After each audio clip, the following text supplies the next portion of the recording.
The little cafe on the corner woke up earlier than usual. Blue walls hugged the room. Patterned tablecloths looked like small gardens on the tables. The smell of lemon tea made everyone breathe deep and smile. People had come to the cafe to get ready for the festival parade. But the tiny golden bell that always began the parade was gone. Mira sat on a chair by the window. She was calm and careful. Her hair caught the soft light, and a small pearl clip winked as she looked at the empty bell hook. A thin golden chain at her neck moved when she leaned forward. Beside her, Dot, a clever gray cat, tucked his paws in and blinked. He liked to peek from behind cups and listen. "We must find the bell before sunset. It wakes the whole village for the parade." Mira nodded. She put down her magnifying glass and started to look. "A good detective watches small things," she told Dot. Dot purred, ready. First, Mira noticed a short thread caught on the back of a chair. The thread was black and cream, the same as one patterned blouse in the cafe. Mira did not point fingers. She only touched the thread with her finger as if saying hello. She made a small note and walked gently. On the window ledge sat Crumbs, tiny and neat like little stepping stones. They went out the door and toward the harbor. Mira followed them. The Crumbs led past the flower boxes, where bright geraniums nodded in the sea breeze. A petal lay on the ground, and a green leaf had a small shine on it. Dot sniffed and meowed at the boxes. A tiny beak of light flashed on a leaf when the sun moved.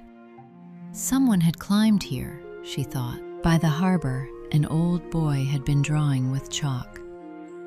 Near his hopscotch drawings was a light powder, white and soft. In the powder were tiny, polite footprints. They were very small and careful, not stompy. Mira knelt.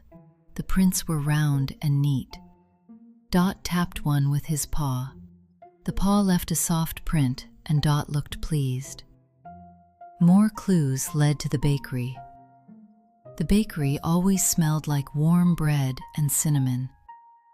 The oven door was wide and warm to the touch. Crumbs trailed right up the little step into the bakery. A baker waved and showed Mira a skylight above the oven. "Sometimes little friends come for crumbs," he said with a chuckle. On a shelf by the window, near the books for children, Mira found another hint. A small shining caught in her pearl clip. She lifted her head and used the clip like a tiny mirror. The light bounced and landed on a bookshelf corner. Behind the books, a small bell-shaped shadow moved. Mira's eyes were soft and steady. She put all the clues together on the counter. The thread from the blouse, the crumbs that loved the harbor and bakery, the polite footprints in the chalk, the shining reflection near the books. Each one pointed to a place a small, busy animal might go. Dot darted under a teacup and came out with a puff of flour on his whiskers. He purred louder, as if saying, "This way." Mira and Dot followed a path that crossed the village roofs. They looked for nests and dark little hollows. At dusk, the light turned gold. Mira laid the clues on the cafe table. She placed the thread, the crumbs, a tiny pebble with a scratch, and the small pad of chalk dust in a line. The magnifying glass caught the sunset and made a warm circle on the table. When someone takes something, they often keep it where they sleep. She thought about who liked shiny things. She thought about who liked crumbs. She thought about gentle footprints that do not stomp. Dot rubbed his head against her hand to say, "Good thinking." They went to the old oak by the bakery. At the base, there was a little hole. Tiny twigs and leaves made a soft bed. Mira looked carefully.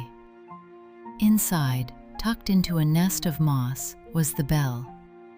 It was small and golden and very bright. Next to it lay acorns and a shiny bead. A squirrel peered out, nose twitching. Its eyes were round and worried. The squirrel had not meant to make the village sad. It had found the bell on a sunny table and thought it a pretty nut for its nest. It had not known the bell woke people for the parade. It only wanted to make its little home shiny. Mira crouched so she was not taller than the squirrel. "We need the bell for the parade. Can you help return it?" The squirrel made small, nervous sounds. It held the bell a little closer. Mira did not scold. She showed the squirrel how to make a tiny bell of its own. She found a small bead and a thin strip of paper. She showed how to fold the paper, tuck in the bead, and tie a soft thread. Mira tied the thread to a small twig. The twig made a pretty little chiming sound when the wind moved. The squirrel tapped it with a tiny paw and liked the sound. Once the squirrel had its new tiny bell, it nudged the village bell gently back toward Mira. Dot sniffed the shiny golden bell and gave a happy chirp.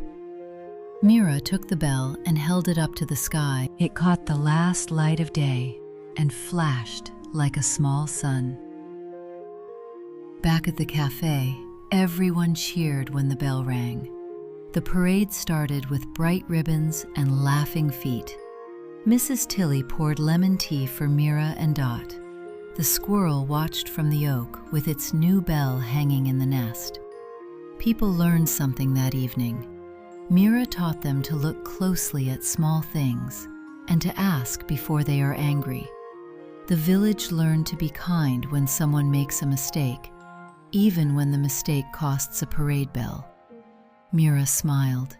Dot purred on her lap.